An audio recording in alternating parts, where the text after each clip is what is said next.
Hello and welcome. This video will show you how to use the informal partitioning method for addition. This is the written method that is used in Year 1 alongside number line method.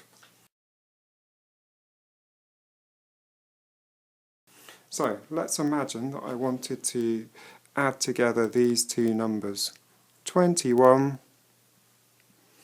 plus 16. So, to find out the answer to this question, I'm going to be using my knowledge of place value. So that means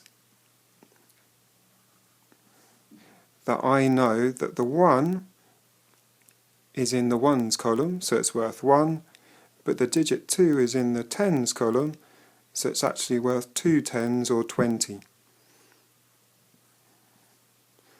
The same is true of the number 16. Here we have 6 ones and 1 10, so the digit 1 here is actually 1 10, not a 1. So in Year 1, what we'd expect children to be able to start to do is to partition the numbers.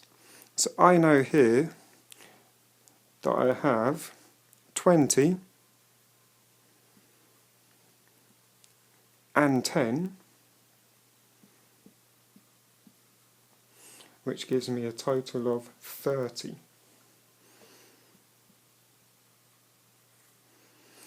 In my tens columns.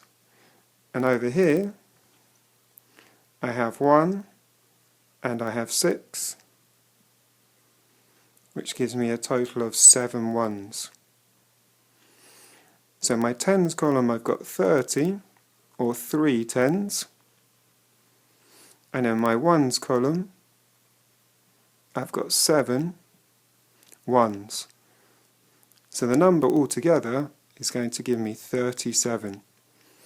So it's all about the knowledge of using your knowledge of place value, knowing that how many tens I've got and how many ones I've got in each number.